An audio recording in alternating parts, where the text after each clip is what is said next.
I created a fake online profile to catfish my identity thief, then exposed him to authorities. It was a Tuesday morning when I first noticed something was off. I had just sat down with my usual cup of coffee, the steam curling up into the crisp autumn air, when my phone buzzed. It was an email from my bank, alerting me to a suspicious transaction. My heart skipped a beat as I opened it. Transaction alert. $1,200 at Lux Boutique, New York City. I frowned. I hadn't been to New York in years, and I certainly hadn't spent $1,200 on anything recently. I quickly logged into my bank account, my fingers trembling slightly as I typed in my password. The transaction was there, clear as day, and it wasn't the only one. Over the past week, there were several charges I didn't recognize. $500 at a high-end restaurant, $300 at a tech store, $800 at a luxury hotel. What the hell? I muttered, my voice barely above a whisper.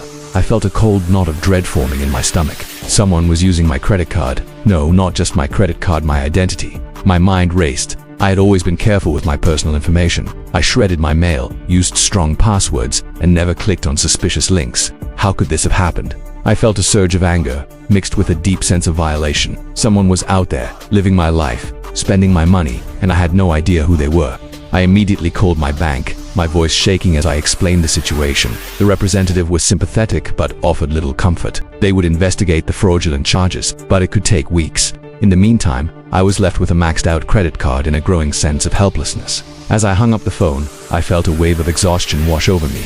I had always prided myself on being independent, on being able to handle whatever life threw at me. But this was different. This wasn't just a financial setback. It was a personal attack. Someone had stolen my identity, my sense of security, and I had no idea how to get it back. But as I sat there, staring at my computer screen, a thought began to form in my mind. A dangerous, reckless thought. What if I could turn the tables on the thief? What if I could find out who they were and expose them? It was a long shot, but the more I thought about it, the more it appealed to me. I wasn't just going to sit back and let this happen. I was going to fight back. I spent the next few days researching identity theft, poring over articles, forums, and advice columns. I learned about the different ways thieves could steal someone's identity: phishing scams, data breaches, even dumpster diving. I also learned about the emotional toll it could take on victims, the sense of violation, the frustration of dealing with banks and credit agencies. But what really caught my attention was a story about a woman who had catfished her identity thief. The woman had created a fake online profile, lured the thief into a conversation,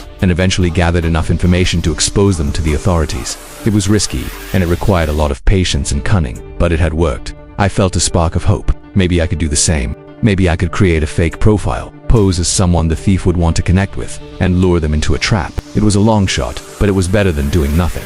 I spent hours crafting my fake persona. I decided to call myself Leela, a 28-year-old freelance graphic designer living in New York City. I created a new email address, a fake social media profile, and even a portfolio of design work using stock images and templates I found online. I made sure to include enough personal details to make Lila seem real: her favorite movies, her hobbies, her pet cat named Mochi. But the most important part was the bait. I knew I had to offer something the thief would want, so I decided to make Leela a wealthy, successful woman with a taste for luxury. I posted photos of expensive dinners, designer clothes, and exotic vacations. I even created a fake bank account with a hefty balance, just in case the thief decided to dig deeper. Once everything was set up, I sat back and waited. I knew it could take days, even weeks, for the thief to take the bait, but I was patient. I had to be. It didn't take long. 3 days after creating the profile, I received a message from someone named Jason. His profile was sparse, with just a few photos and no personal information, but my heart raced as I read his message. Jason: Hey Lila, love your work. You've got a great eye for design. Mind if I pick your brain sometime? I hesitated for a moment, my fingers hovering over the keyboard. This was it, the first step in my plan. I took a deep breath and typed out a reply. Lila, thanks. Jason: Always happy to chat with a fellow creative. What do you do? I hit send and waited, my stomach churning with a mix of excitement and anxiety. A few minutes later, Jason replied. Jason: I'm in marketing, mostly digital stuff, but I've been thinking about branching out into design. You've got such a unique style, I'd love to learn more about your process. I smiled. This was going better than I had expected. I continued the conversation, carefully steering it towards more personal topics. I told Jason about my life in New York, my love of travel, and my recent trip to Paris. I even mentioned my struggles with online banking, hoping to pique his interest. Lila: Ugh, I've been having the worst time with my bank lately. They keep flagging my transactions as fraud, even though I'm the one making them. It's so frustrating. Jason's reply came quickly. Jason: That's the worst. I had something similar happen to me a while back. It's such a pain to deal with, but hey, if you ever need help with anything, let me know. I've got some experience with that kind of stuff. My heart skipped a beat. Was this it? Was Jason offering to help me with my banking issues? I had to be careful not to seem too eager. Leela, really, that's so kind of you. I might take you up on that offer. It's been a nightmare trying to sort it all out on my own. Jason's next message made my blood run cold. Jason, no problem at all. In fact, I've got a few tips that could help you out. Why don't we meet up for coffee sometime? I'd love to chat more about it. I stared at the screen, my mind racing. This was it, the moment I had been waiting for. But now that it was here, I felt a surge of fear. What if Jason was dangerous? What if he figured out who I really was? I took a deep breath, trying to steady my nerves.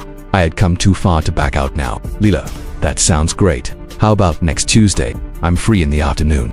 Jason agreed, and we set a time and place to meet. I felt a mix of excitement and dread as I closed my laptop. I had taken the first step, but I knew the hardest part was yet to come. The days leading up to the meeting were a blur of anxiety and preparation. I spent hours rehearsing what I would say, how I would act, and how I would get the information I needed. I even bought a new outfit, something that would make me look the part of a wealthy, successful designer. When the day finally arrived, I felt a knot of nerves in my stomach as I made my way to the coffee shop. I arrived early, choosing a table near the back where I could observe the entrance. I ordered a latte and tried to calm my racing heart. A few minutes later, Jason walked in. I recognized him immediately from his profile photos. He was tall, with dark hair and a confident stride. He looked around the shop, his eyes scanning the room until they landed on me.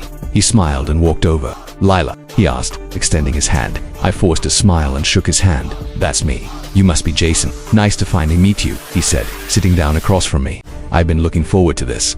I nodded, trying to appear calm and collected. "Same here. So, tell me more about yourself. What do you do in marketing?" Jason launched into a detailed explanation of his job, but I barely listened. I was too focused on trying to read him to figure out if he was the one who had stolen my identity. He seemed charming and confident, but there was something about him that made me uneasy. I couldn't quite put my finger on it, but I knew I had to be careful. As the conversation continued, I subtly steered it back to the topic of banking. I mentioned my issues again, hoping to get a reaction from Jason. "It's just so frustrating," I said, sighing.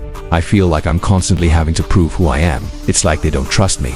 Jason nodded sympathetically. "I know what you mean. It's a pain, but there are ways to get around it. You just have to be smart about it." My heart raced. Was he about to reveal something? I leaned in slightly, trying to appear interested. "Really? Like what?" Jason hesitated for a moment, then smiled. "Well, for starters, you can always use a different account, one that's not tied to your main bank. That way, if they flag something, it doesn't affect your primary funds." I nodded, trying to hide my disappointment. That wasn't exactly the information I was hoping for, but I wasn't ready to give up yet. "That's a good idea," I said. "But what if they still flag it? I mean, I've had transactions flagged even when I was using a different account." Jason's expression changed slightly, and I felt a flicker of hope. Was he about to reveal something more? "Well," he said slowly, "there are other ways. You just have to be creative." My heart pounded. This was it. I had to push him a little further. "Creative how?" I asked, trying to sound innocent. Jason leaned in slightly, lowering his voice. "Let's just say there are ways to make sure your transactions go through without any issues. You just have to know the right people." I felt a chill run down my spine. Was he talking about identity theft? I had to be sure. "That sounds interesting," I said carefully. "But isn't that kind of risky?" Jason shrugged. "It can be, but if you're smart about it, you can avoid getting caught. You just have to know what you're doing." I nodded, trying to keep my expression neutral. I had heard enough. Jason was definitely involved in something shady, and I was almost certain it was identity theft. But I needed more evidence before I could go to the authorities. As the meeting wrapped up, I thanked Jason for his advice and promised to keep in touch. I left the coffee shop with a mix of emotions, relief that the meeting was over, but also a growing sense of determination. I was closer than ever to finding out who had stolen my identity, and I wasn't going to stop until I had the proof I needed. Over the next few weeks, I continued to communicate with Jason, carefully building a rapport with him. I made sure to keep the conversation light and friendly, but I also subtly steered it towards topics that would give me more information about his activities.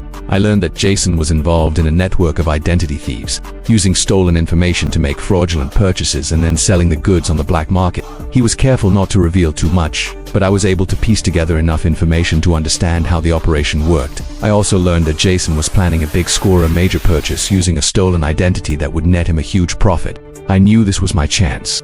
If I could catch him in the act, I could finally expose him to the authorities. I spent days planning my next move.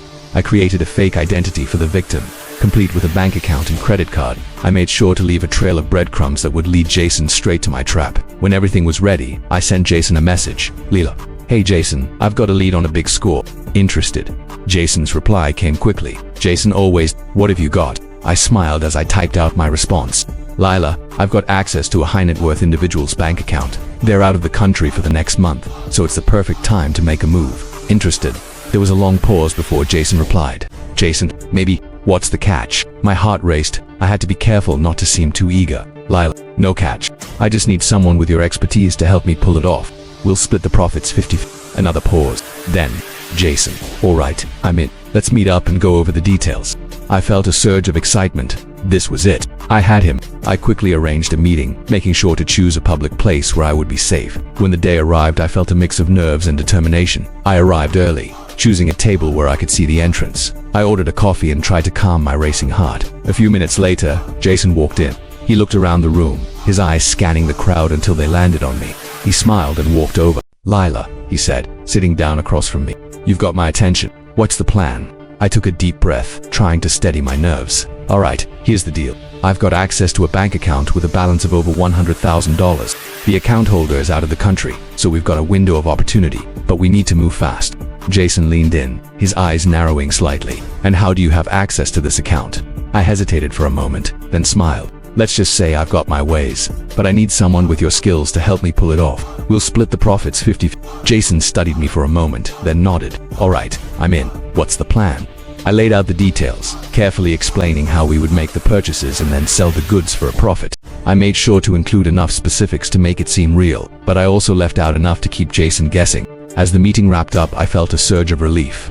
I had done it. I had set the trap, and now all I had to do was wait for Jason to take the bait. The next few days were a blur of activity. I worked tirelessly to set up the fake purchases, making sure everything was in place for when Jason made his move. I also contacted the authorities, giving them all the information I had gathered and setting up a sting operation. When the day finally arrived, I felt a mix of excitement and anxiety. I knew this was the moment of truth. Either my plan would work, and I would finally get justice, or it would all fall apart, and I would be left with nothing. I waited nervously as the hours ticked by, my phone clutched tightly in my hand. Finally, around midday, I received a message from Jason. "Jason, it's done. The purchases have been made. We're good to go." I felt a surge of adrenaline. This was it. I quickly sent a message to the authorities, letting them know that the operation was a go. A few hours later, I received another message, this time from the police. "Police, we've got him. He's in custody. Good work." I felt a wave of relief wash over me. It was over. I had done it. I had caught the man who had stolen my identity, and he was going to pay for what he had done. As I sat there, staring at my phone, I felt a mix of emotions: relief, satisfaction, and a deep sense of justice. I had taken back control of my life, and I had done it on my own terms. But as the days passed, I couldn't shake the feeling that something was still missing. I had gotten my payback, but I still felt a sense of emptiness. I realized that while I had caught the thief, I still had to deal with the aftermath of what he had done. I spent the next few months working to repair my credit, close fraudulent accounts, and rebuild my sense of security. It was a long and difficult process, but I was determined to come out stronger on the other side. And as I looked back on everything that had happened, I realized that I had learned something important about myself. I was stronger than I had ever thought possible. I had faced a nightmare and come out on top, and I knew that no matter what life threw at me, I would always find a way to fight back. Months later, I sat in a small cafe sipping a cup of coffee and watching the world go by. I had finally put the ordeal behind me, and I was starting to feel like myself again. As I sat there, I thought about everything that had happened: the fear, the anger, the determination. I thought about the risks I had taken, the lies I had told, and the lengths I had gone to get justice. And I realized that while it had been a difficult and painful journey, it had also been a transformative one. I had learned that I was capable of more than I had ever imagined. I had faced my fears head-on and come out stronger on the other side. As I finished my coffee and stood to leave, I felt a sense of peace. I had taken back control of my life, and I was ready to move forward. I knew that there would be challenges ahead, but I also knew that I had the strength to face them. And as I walked out into the sunlight, I smiled. I had gotten my payback, and I was ready to start a new chapter in my life. Thank you for watching. If you haven't subscribed, please do so and hit the notification bell to stay updated with more interesting stories happening around you.